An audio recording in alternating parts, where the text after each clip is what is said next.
Hi friends, welcome back to online Shikshan. कैसे हैं आप सब फ्रेंड्स। आज इस वीडियो में हम डिस्कस करने वाले हैं यूनिट 3 भिन्न की संकल्पना तथा गणितीय संक्रियाएं। इसे पहली वीडियोज में हमने 2 यूनिट कंप्लीट कर ली है और उन पर आधारित हमने प्रैक्टिस सेट भी किए हैं। सो आज इस वीडियो में हम यही चीज़ें डिस्कस करेंगे कि भिन्न क्या है, हर अंश क्या है, हर क्या है, सम भिन्न विषम भिन्न क्या होती है, भिन्नों को भिन्नों से कैसे भाग दिया जाता है, समतुल्य भिन्न क्या होती है, मिश्र भिन्न क्या होती है। ये सभी चीज़ें हम डिस्कस करेंगे और इन्हीं पर ही आपके एग्जाम में क्वेश्चन आते हैं। वैसे तो आप सभी को पता होगा कि भिन्न क्या है, अंश क्या है, हर क्या है, लेकिन जब आप एक अध्यापक बनोगे और आपको छात्रों को समझाना होगा तो आप कैसे समझाओगे, उसके लिए ये सारी चीज़ें आपको समझनी जरूरी है। तो चलिए फ्रेंड्स, देखते हैं कि साधारण भिन्न से आप क्या समझते हैं और भिन्न के विभिन्न प्रकारों को उदाहरण सहित वर्णन कीजिए। इसी में आपका सारा कुछ आ जाएगा कि आपको भिन्न क्या है, आप कैसे समझाओगे छात्रों को कि भिन्न क्या होती है। तो NM शर्मा के अनुसार उन्होंने कहा है कि साधारण भिन्न किस स्तर पर और किस प्रकार प्रारंभ की जाए। लेखक के विचार से भिन्न का शिक्षण उस समय किया जा सकता है जिस समय बालक भाग देने की क्रिया का ज्ञान कर लेता है। उदाहरण के लिए 4 में यदि 2 से भाग दिया जाए तो भागफल 2 प्राप्त होता है, अथवा यूँ कहिए 2 4 में 2 बार सम्मिलित है। किंतु यदि 1 में 2 भाग दिया जाए तो भागफल क्या उपलब्ध होगा। इस प्रश्न का उत्तर कक्षा 3 के छात्र के लिए कठिन होगा, यद्यपि पहले का प्रश्न का उत्तर दे सकता है। इसका कारण यह है कि उसे अभी तक ऐसे अंक का ज्ञान नहीं है जिसे 2 से गुणा करने पर गुणनफल 1 मिले। अर्थात इनके कहने का यही है कि अगर हम ये कहते हैं कि आपको भिन्न की संकल्पनाएं, ये सारी चीज़ें किस स्तर से और कैसे आरंभ की जानी चाहिए, तो इनके अनुसार, इनके विचार के अनुसार ये कहते हैं कि अगर हम कक्षा 3 के छात्र को 2 से 4 को डिवाइड करने को बोले तो वह इसका आंसर आसानी से दे सकता है, लेकिन अगर हम उसको 2 से 1 को डिवाइड करने को बोले तो वह उसमें कंफ्यूज हो सकता है, उसका उत्तर देने में कठिनाई होगी। तो इसी को समझाने का इसमें प्रयास किया गया है। देखिए कैसे, यदि किसी वस्तु के दो बराबर भाग किए जाए तो प्रत्येक भाग का आधा भाग कहते हैं। आधे भाग को 1 ऐसे लिखते हैं, इसे 1/2 पढ़ते हैं। इसमें कहा गया है कि यदि कोई सर्कल है, अगर हम इसको 2 बराबर भागों में बांट दें तो एक हिस्से को हम क्या कहेंगे, हमारा एक हिस्सा ये हो गया, तो इस एक हिस्से को कहेंगे हम 1/2, 1/2, और एक हिस्सा ये हमारा हो जाएगा 1/2। तो ये इसका आधा हिस्सा 1/2 को हम बोलेंगे आधा, और ये इसका आधा हिस्सा। अगर हम इन दोनों को ऐड करें तो ये दोनों हो जाएंगे 1, ये पूरा हिस्सा। फिर अगर हम इन दोनों को ऐड करेंगे तो ये पूरा 1 हो जाएगा। यही इसमें समझाने का प्रयास किया गया है। इसका पॉइंट नंबर 2 देखना, यदि किसी वस्तु के 3 बराबर भाग किए जाए तो प्रत्येक भाग को 1/3 भाग कहते हैं। 1/3 भाग को 1/3 लिखते हैं। जैसे हमारी कोई वस्तु है, अगर हमने उसके 3 हिस्से कर दिए तो जो एक हिस्सा होगा, ये वाला हिस्सा होगा, इसको बोलेंगे हम 1/3, 1/3। एक हिस्सा ये हो जाएगा, इसको भी हम बोलेंगे 1/3, अर्थात 1 का तीसरा हिस्सा इसका ये मतलब होता है। एक हिस्सा इसका ये हो जाएगा, तो जो ये पूरा एक सर्कल है, इसका तीसरा हिस्सा ये हो जाएगा, तो इसको क्या बोलेंगे 1/3। ओके फ्रेंड्स, अब देखते हैं नेक्स्ट पॉइंट क्या है। यदि किसी वस्तु के 4 बराबर भाग किए जाए तो एक भाग को 1/4 भाग कहते हैं तथा 1/4 भाग को 1/4 लिखते हैं। जैसे हमारे ये सर्कल है, अगर हमने इसके 4 हिस्से कर दिए तो यह आपका जो एक हिस्सा होगा, ये वाला होगा इसका आपका 1/4, मतलब कि 1 का चौथा हिस्सा, अर्थात ये। ओके फ्रेंड्स, उम्मीद करती हूँ आपको समझ आया होगा। और 1 का ये वाला हिस्सा, ये भी 1/4 हो जाएगा।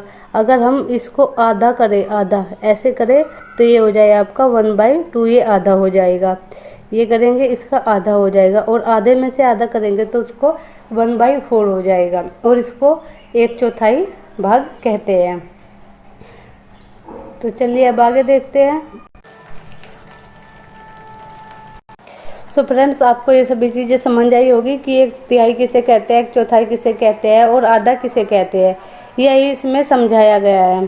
तो चलिए अब देखते हैं कि भिन्न क्या होती है। आपकी भिन्न यानी फ्रैक्शन, ऐसी संख्या जिसे P/Q के रूप में व्यक्त किया जा सके जहाँ Q इक्वल हो 0 के भिन्न कहलाती है। P को भिन्न का अंश तथा Q को भिन्न का हर कहते हैं।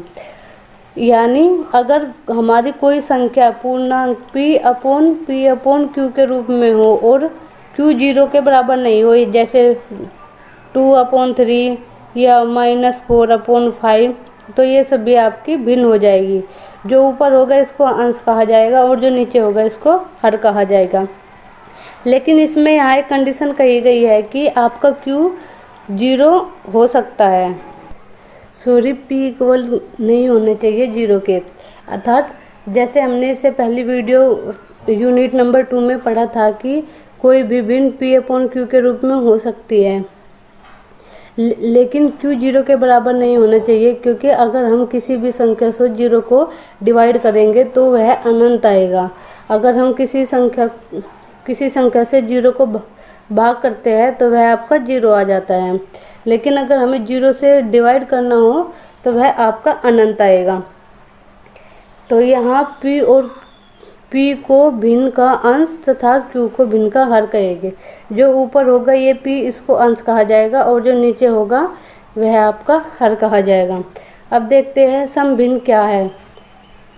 किसी वस्तु के समान दो भागों में बांटने के पश्चात इसके निश्चित भागों में दर्शाने वाली संख्या को समभिन्न कहते हैं। जितने समान भागों में बांटा गया है उसे भिन्न का हर कहते हैं। बटे, ये बटे का चिन्ह होता है आपका, जैसे P/Q हो गया तो बटे मतलब ये इसको भाग हो गया, और बटे के नीचे वाली रेखा के नीचे लिखते हैं। जो बटे के नीचे होते हैं उसको रेखा के नीचे लिखते हैं। इन समान भागों में जितने भाग लिए गए हैं उसे भिन्न का अंश कहते हैं, और बटे की रेखा के ऊपर लिखते हैं। अर्थात इसमें समझाया गया है कि जो हर होता है आपको उसे बटे की रेखा के नीचे लिखते हैं, और जो अंश होता है उसको बटे की रेखा के ऊपर लिखते हैं। जैसे इसमें 5/8 ये लिखा गया है, तो 5 आपका अंश होगा और 8 आपका हर होगा। तो चलिए आगे देखते हैं। ये इसमें दिखाया गया है कि आकृति के छायांकित भाग को भिन्न 5/8 से दर्शाया गया है। अब देखते हैं आपकी समभिन्न क्या होती है। प्रॉपर फ्रैक्शन, यदि किसी भिन्न में अंश हर से छोटा होता है तो इस प्रकार की भिन्न को हम समभिन्न कहते हैं। ये आपके लिए इम्पोर्टेंट है और एग्जाम में भी आ जाता है कि कौन सी भिन्न आपकी छोटी भिन्न है और कौन सी भिन्न आपकी बड़ी भिन्न है। तो किसी भिन्न का अंश हर से छोटा होता है। यदि किसी भिन्न का अंश हर से छोटा होता है, जैसे ये है 4/7 है, तो 7 आपका बड़ा होगा, ये हर होगा, और अंश आपका छोटा होगा 4। तो जिस किसी भिन्न का अंश छोटा होता है और हर बड़ा होता है तो इसे कहेंगे समभिन्न।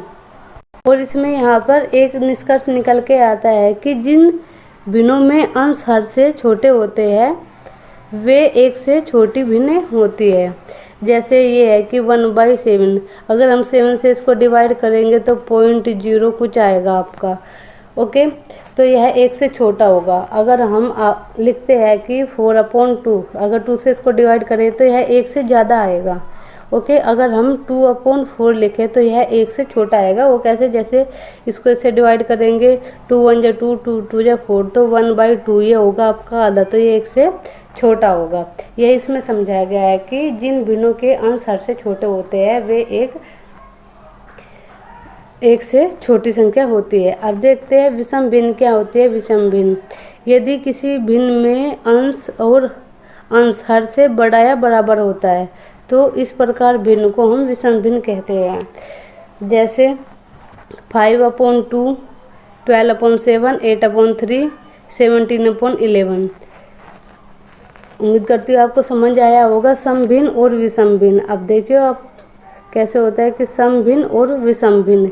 अगर अंश बड़ा हुआ, अंश हुआ आपका बड़ा और हर हुआ आपका छोटा, तो वह होगी सम भिन्न। अगर अंश बड़ा हुआ सॉरी फ्रेंड्स, सम भिन्न होता है यदि आपका अंश छोटा हुआ और हर बड़ा हुआ। ठीक है। और विषम भिन्न होती है कि आपका अंश तो होगा बड़ा लेकिन हर होगा आपका छोटा। तो आपको सम भिन्न और विषम भिन्न में अंतर आपको समझ आया होगा। जिन भिन्नों में अंश हर से बड़े होते हैं वे एक से बड़ी होती है। अभी मैंने आपको समझाया है कि जिन भिन्नों में अंश बड़े होते हैं और हर छोटे होते हैं तो वह एक से बड़ी होती है। और आप देखते हैं मिश्र भिन्न क्या होती है। यदि किसी भिन्न में अंश और हर के साथ पूरा अंक लिखा होता है तो इस प्रकार की भिन्न को हम मिश्र भिन्न कहते हैं। जैसे इसे बोलेंगे 3 सही 1/2, 4 सही 1/4, 11 सही 3/2, तो ये सही में हो जाएगा। प्रत्येक मिश्र भिन्न के तुल्य एक विषम भिन्न और प्रत्येक विषम भिन्न के तुल्य एक मिश्र भिन्न लिखी जा सकती है। तो आपको समझ आया होगा। अब देखते हैं इसमें क्या कहा गया। सजातीय भिन्न। सजातीय भिन्न क्या होती है। सजातीय भिन्न होते हैं कि समान हर वाली भिन्नों को सजातीय भिन्न कहते हैं। जिनके हर समान होते हैं उन्हें हम सजातीय भिन्न कहते हैं। जैसे 5/7, 1/7, 4/7, तो इसके हर सभी के समान है, तो ये आपकी क्या हो जाएगी सजातीय भिन्न। और विजातीय भिन्न क्या हो जाएगी आपकी असमान हरों वाली भिन्नों को विजातीय भिन्न कहते हैं। जैसे 1/3 है, 2/5 है, 3/4 है, तो इसमें सारे हर है जो ये अलग अलग है। 3, 5, 4, 6, 8, तो ये आपकी विजातीय भिन्न हो जाएगी। उम्मीद करती हूँ आपको समझ आया होगा सम भिन्न क्या होती है और विषम भिन्न क्या होते हैं, इन दोनों में क्या अंतर है, सजातीय भिन्न और विजातीय भिन्न में क्या अंतर है, ये आपको अच्छे से समझ आ गया होगा।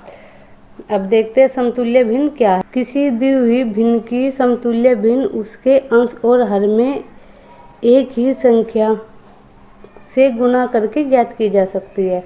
जो आपकी समतुल्य भिन्न है यह काफ़ी इम्पोर्टेंट है और आपके एग्जाम पेपर में भी इससे क्वेश्चन आ जाता है।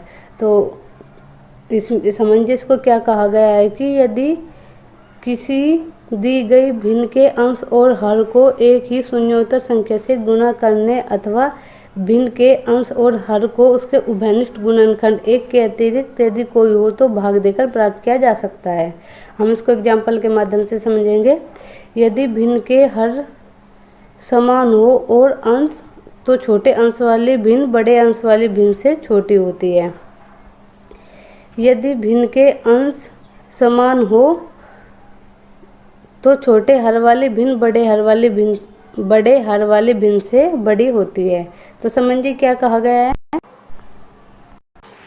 इसमें कहा गया है कि जैसे 3/4 है हमारा, यदि हम इसमें किसी एक समान शून्योत्तर संख्या से अंश व हर में गुना करेंगे, जैसे यहाँ भी हमने 2 से गुना कर लिया और यहाँ भी हमने 2 से गुना कर लिया, तो यह आ जाएगा 6/8।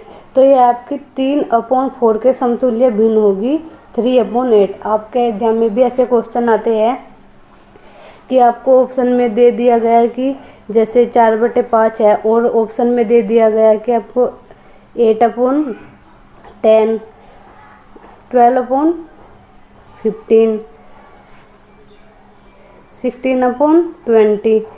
जैसे ये आपको 3 ऑप्शन दे दिए गए और आपको एक ऑप्शन दे दिया गया है 2/4। आपको बोल दिया गया कि इनमें से कौन सी समतुल्य भिन्न नहीं है, तो ये तो आपकी समतुल्य भिन्न हो जाएगी और 2/4 आपकी समतुल्य भिन्न नहीं होगी, तो आपका राइट ऑप्शन ये हो जाएगा। तो आपको समझ आया होगा। या तो किसी समान संख्या से गुना करो या किसी समान संख्या से भाग करो, तो आपकी समतुल्य भिन्न हो जाएगी। एक एग्जाम्पल और समझ लेते हैं। जैसे हमारा 2/4 है, अगर इसमें हम 2 और 2 से गुना करते हैं तो यह आपका 4/8 आ जाएगा। अगर हम इसमें फिर से इसी में ही 3 से गुना करते हैं ऊपर भी और नीचे भी, तो ये आपका हो जाएगा 6/8। 12। तो 2/4 के समतुल्य भिन्न होगी आपकी 4/8, 6/12। तो यह आपकी समतुल्य भिन्न हो जाएगी। अब एक दो क्वेश्चन देख लेते हैं। जैसे इसमें कहा गया है कि जब हर समान हो तो भिन्न का योग कैसे निकालते हैं। जब भिन्न के हर समान हो तो भिन्न के अंशों का योग ज्ञात करके हर से भाग देते हैं। जैसे इसमें b/c और e/c है, तो इसमें हम c को के उभयनिष्ठ मान लेंगे। c ऐसे कैसे आ जाएगा, b/e हो जाएगा।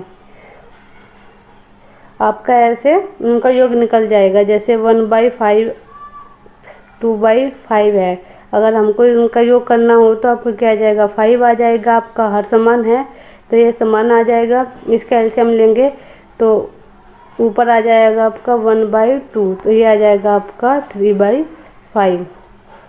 सो फ्रेंड्स, ऐसे ही आप हमारे साथ बने रहिए और नेक्स्ट वीडियो में हमने जो आज पढ़ा है इन्हीं पर बेस्ड आपको अति लघु, लघु और वस्तुनिष्ठ क्वेश्चन कराए जाएंगे। सो आपको ये सारी चीज़ें ध्यान से समझनी है और नोट्स भी बनाते हैं। आज की वीडियो में यही समाप्त करती हूँ। Take care, bye bye.